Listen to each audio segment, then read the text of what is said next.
Vale, pues muchas gracias a todos por venir y bienvenidos a esta primera mesa del día titulada Escrituras de la memoria, trauma y testimonio en la narrativa contemporánea, que tengo muchas ganas de escuchar todas vuestras comunicaciones. Y bien, damos inicio. Falta un chico por llegar, así que vamos a ir empezando y le dejaremos para el final. Vamos a dar inicio a nuestra primera comunicante del día, que es Maravillas Moreno Amor, de la Universidad de Murcia, que viene a hablarnos de la memoria y las representaciones microsociológicas en la represión, en Esta noche juntos, amándonos tanto, de Maruxa Vilalta. Maravillas es graduada en Lengua y Literatura Españolas con premio fin de grado por la Universidad de Murcia. Cuenta con 2 másteres, máster en Estudios Avanzados en Humanidades por la Universidad de La Rioja y máster en Formación del Profesorado de Secundaria por la Universidad de Murcia. Actualmente es contratada predoctoral FPU en la Universidad de Murcia, realizando su tesis sobre la dramaturga hispano-mexicana Maruxa Vilalta. Ha sido investigadora visitante en la Universidad Nacional Autónoma de México, en la University College Cork y en la Sorbonne Nouvelle. Maravilla, cuando quieras tienes la palabra. Bueno, sí, hay que pulsar.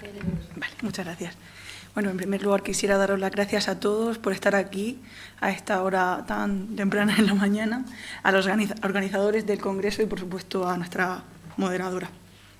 Bueno, como bien ha dicho la moderadora, les vengo a hablar sobre uno de los aspectos en los que centro mi tesis doctoral sobre esta dramaturga Maruxa Vilalta. Esta noche juntos amándonos tanto es la 8ª obra publicada por Maruxa Vilalta, la dramaturga hispano-mexicana, que nació en Barcelona en el año 1932 y fallecida en 2014 en la Ciudad de México. Maruxa Vilalta es la única dramaturga de la segunda generación del exilio republicano de 1939 en México, por los llamados hispano-mexicanos, ¿no? Por esta pieza, traducida también al inglés y al checo, la dramaturga recibió el premio Juan Ruiz de Alarcón a la mejor obra mexicana del año, en el año 1970 sí, por la Asociación de Críticos de Teatro Mexicana. Todas las obras vilaltianas se caracterizan por su intensa vocación humanística, que la ha llevado a plantear con despiadada lucidez los problemas de la condición humana, entregándose en la procacidad teatral a una lección de anatomía de las sociedades semejante a una ceremonia infantil de disección de un juguete para conocer sus engranajes. En sintonía con las dinámicas de nuestro mundo, en esta obra, en Esta noche juntos amándonos tanto, Vilalta explora la violencia no física, con un enfoque orientado tanto a las relaciones microsociológicas como a las estructuras sistémicas, a través de un ejercicio memorialista que parece entroncar con su condición de exiliada. Y así pretendo mostrarlo hoy. En esta pieza se presenta un mundo cerrado, sus 2 protagonistas, 2 jubilados, Rosalía y Casimiro, aunque en la pieza se les llama siempre él y ella, se encierran en un apartamento luchando constantemente entre sí, en un fútil juego cíclico que repiten día tras día, mientras esperan a que llegue la hora de la cena, que durante 30 años solo ha constado de un café con leche. Como Tota y Tabo en 2 viejos pánicos de Virgilio Piñera, se odian mutuamente, pero saben que la única manera de subsistir es manteniéndose juntos en ese espacio claustrofóbico. Se alían en el odio que ambos sienten contra toda la humanidad. Y precisamente el propio título de la pieza, Esta noche juntos amándonos tanto, resulta sumamente irónico, dada la crueldad y la forma en la que se trata. Estos 2 deshumanizados personajes se refugian en una casa búnker en la que se desarrolla una vida marital marcada por la pasivo-agresividad y la dominación patriarcal. Viven totalmente incomunicados y, para evitar oír o ver nada del exterior, han instalado una ventana aislante que los separa de la sociedad. Pasan el tiempo entablando conversaciones completamente absurdas, al tiempo que ejercen una violencia invisible en uno sobre el otro, pero que casi nunca se hace patente a través del insulto verbal y, por supuesto, nunca por medio de la violencia física. Como pretendemos mostrar en esta comunicación, la violencia tomará los cauces de la dislocación lingüística o prosémica por medio del divorcio semiótico, en que todas las cosas, incluidas las palabras, pierden su función junto a la atmósfera castrante y claustrofóbica en que tendrán lugar las interacciones de estos 2 seres humanos que son, en realidad, epítomes de toda la sociedad. A nivel microsociológico, quizá la experiencia de vida más compleja de comprender como proceso de estructuración social sea la violencia.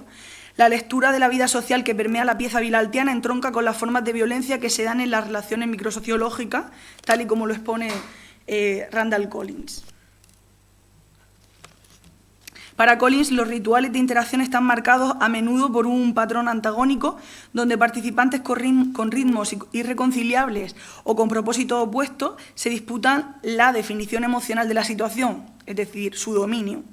Lo que está en juego es ver quién va a lograr la atención de quién durante el desarrollo de esa interacción, quién va a marcar el ritmo y, por tanto, a dar pie a los contenidos que se vayan introduciendo, a una u otra coreografía de acciones o discursos, qué posición se ocupará en esa estratificación particular que esté dentro de esa casa búnker y cuál será el resultado final del intercambio, es decir, quién ganará y quién perderá la energía emocional.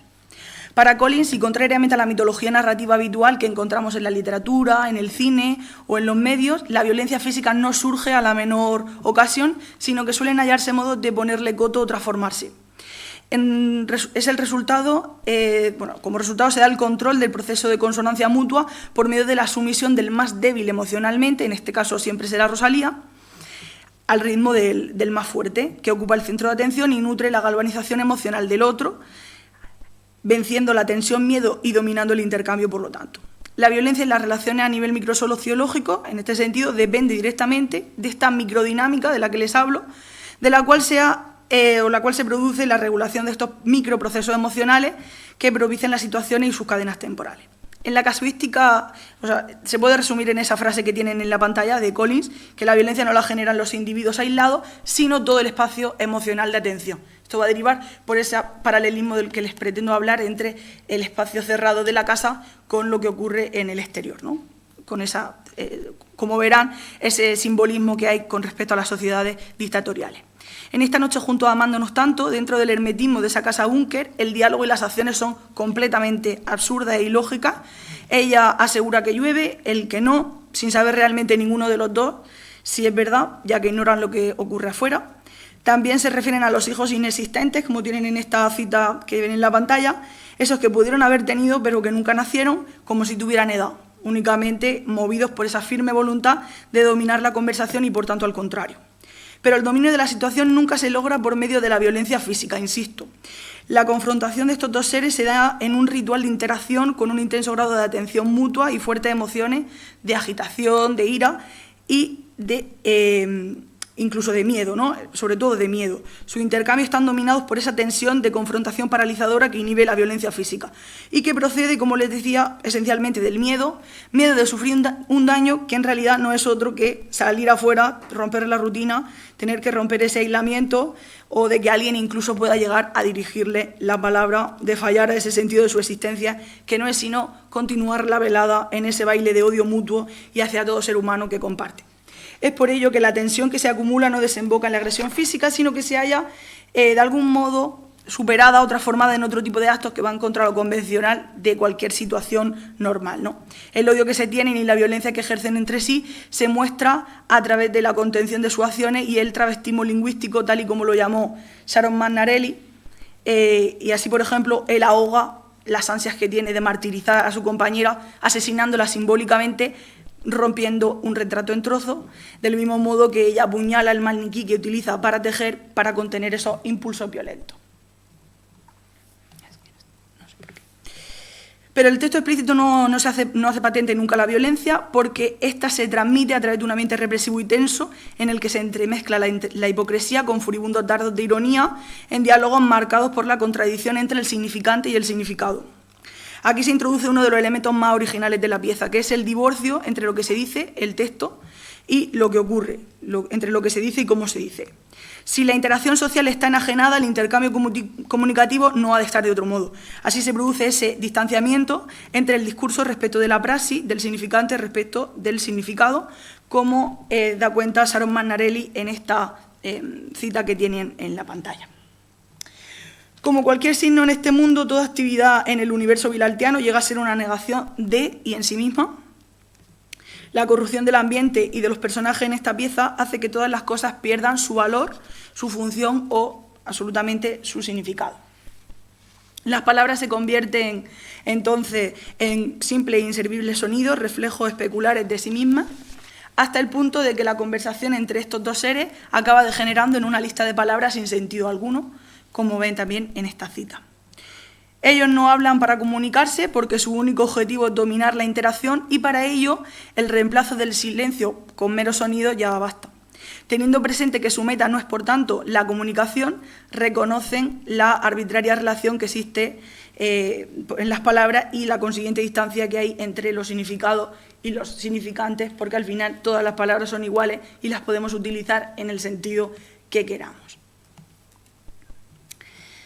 La continua verbalización de su amor también se encuentra en un claro contraste con sus acciones, porque se vejan, se insultan, se chantajean constantemente, pero al mismo tiempo, pues contradictoriamente, profesan amarse o supuestamente amarse, ¿no?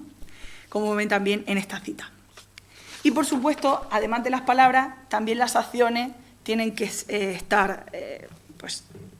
tienen que mostrar esa desintegración de las estructuras semióticas que presentan, ¿no? Ella lleva 30 años destejiendo por la noche lo que teje por el día, porque tejer significa para ella vivir, por eso cuando una noche se le olvida destejer se horroriza, pues al tener la labor terminada al día siguiente tendrá que buscar otro pretexto para vivir, ¿no? Él lee cada día los mismos periódicos desde hace 30 años, por lo tanto las principales actividades de la pareja no señalan un progreso o una productividad, sino que más bien es una condena cíclica que llega a hacer que estas tareas sean una negación de y en sí mismas, como les decía. U otro ejemplo pues es de esta dislocación semiótica, se da en determinado momento cuando él arremete contra ese maniquí que ella usa para tejer, arrancándole la ropa de un tirón en un gesto que denota, por supuesto, violencia y odio hacia Rosalía, pero que por el contrario es interpretado por ella como amor, erotismo, deseo, ¿no?, hacia ella. Siempre encuentran estos actos de agresión muestras de cariño y no la violencia que realmente están mostrando. Asimismo, los objetos también se les niega la posibilidad de ejercer la función para la que fueron diseñados y su razón de ser así se desintegra, ¿no? La puerta y la ventana del apartamento en el que viven, en lugar de concebirse como dos elementos que los unan al mundo exterior, ¿no?, esa interacción, que posibilitan esa interacción con la sociedad, pues al contrario son en realidad una muralla, ¿no? Al cerrarse el calecanto se convierte en una muralla. También el periódico, por ser leído cada día durante años, pierde su validez como portador de actualidad y, por tanto, pierde la función que sugeriría, operando contradictoriamente como un antisignificante. Todo en la pieza, por tanto, se niega a sí mismo. No apuntan a ninguna realidad, sino a su validez en el discurso. En última instancia, su objetivo es mostrar la analogía que existe, y aquí viene lo interesante de la pieza, la analogía que existe entre la realidad de estos dos seres y el mundo de afuera, entre lo personal y lo público, entre ese nivel microsociológico del que hablaba Collins y el macrosociológico. Como en las relaciones personales, Vilalta parece decirnos que la personificación del dominio y del poder siempre procede de figuras masculinas en algún sentido.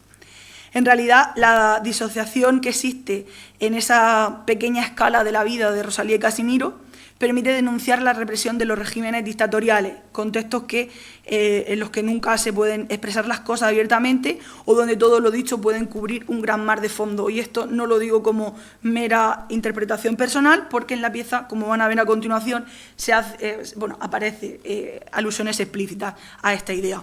La sensación de represión, de insensibilización, de incomunicación se une a esas referidas distancias o diferentes formas de la violencia, ¿no?, la lingüística, prosémica, atmosférica, y todas ellas permean la acción dramática para servir como un medio de denuncia sobre la dictadura que también se vive en lo cotidiano, que se cuela en el hogar y que al final también se ve como en él hay un dictador. La dictadura, por tanto, hay dictadura también en ese matrimonio. Casimiro aprovecha cualquier ocasión para anunciar su ansia de poder y dominio, como ven en algunas de las citas que tienen en pantalla.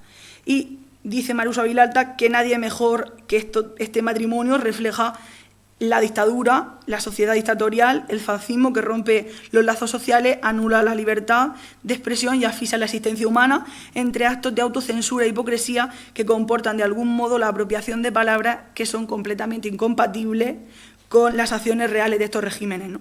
Así, los dictadores hablan de paz y de salvar al mundo, al tiempo que fusilan gente y reprimen cualquier impulso de libertad.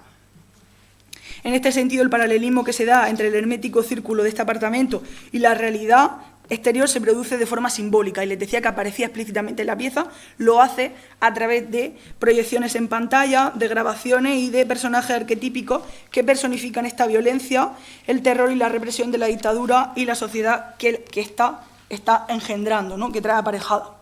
Así aparecen personajes como el general, el policía, el guardia, el soldado, el verdugo o el dictador, que son personajes que con sus vidas castrantes son resultado de una dictadura, y por tanto las acciones de estos personajes, de Rosalía y Casimiro, y sus conversaciones sin significado se ven acompañadas de la lectura de noticias sobre la dictadura franquista en concreto y la proyección de diapositivas que reflejan el fondo histórico y político de estas dos realidades, entre las que Marusa está haciendo ese paralelismo, ¿no?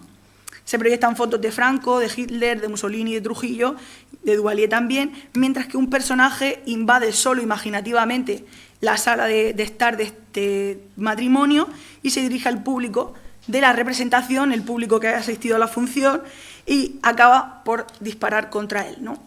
Aquí en esta cita la tienen, aparece el dictador en escena, se dirige directamente al público y finalmente acaba por ametrallarlo, ¿no? En otra escena, Rosalía y Casimiro leen la noticia del asesinato arrojándolo por la ventana de un estudiante por parte de la policía en un registro policial en su domicilio durante la dictadura franquista. El paralelismo entre esta escena que tienen en la pantalla con el caso del estudiante de Derecho Enrique Ruano por la Brigada Político-Social, que murió arrojado por la ventana por parte de la policía durante un registro domiciliario, es totalmente indudable, ¿no? Mientras todas estas escenas se suceden, él y ella muestran absoluto regocijo y desapego ante el sufrimiento de los demás, en contra de lo que dictaría el buen sentido. Así, lo absurdo y la crueldad de estas proyecciones concuerda con el absurdo de la acción de él y ella. De esta manera, curiosamente, Vilalta dota a su pieza de toda la dimensión y todo el sentido que hasta este momento le había negado, ¿no? La dramaturga parece decir que por medio de la imagen se transmite de una manera muchísimo más efectiva el estado angustioso del individuo en la atmósfera castrante que provoca la represión militar y, por tanto, el impacto que produciría simplemente con su alusión verbal, ¿no? O sea, hablando simplemente de ello en una pieza de teatro. En esta noche, junto a Amándonos tanto, el único contenido racional procede de las proyecciones y de algunas de estas escenas y, por tanto, vehiculan, ellas son las que verdaderamente vehiculan las denuncias antifascistas que la propia Vilalta asegura tener o acometer en esta pieza en notas al pie de página. Con ello se realiza un ejercicio memorialístico en el que se dejan ver las preocupaciones inherentes de su condición de exiliada de segunda generación, ¿no? En definitiva, la realidad exterior, recordemos que la pieza se publica en 1970, un momento en el que la dictadura franquista está siendo blanqueada por intereses geoestratégicos de la Guerra Fría, ¿no?, al final, de las grandes potencias, y por tanto es mucho más racional, esa realidad es mucho más irracional que la interior, la de estos dos seres que viven en esa casa búnker. Por lo tanto, Vilalta se sirve de lo absurdo de su acción dramática como vehículo para traer a escena lo absurdo y cruel del mundo de afuera, que en resumidas cuentas ha deformado la visión de él y ella. Personajes que en sí pues, reflejan una sociedad que es en sí misma ya grotesca. El amor no es más que odio, la puerta no es otra cosa que una muralla y la justicia es en realidad crueldad. El discurso parece apuntar a la memoria de su significado esperable, pero por fuerza de la repetición, tal significado se ha pervertido u olvidado hasta que parezca otra en la opinión de la gente de afuera. Y ya, muchísimas gracias.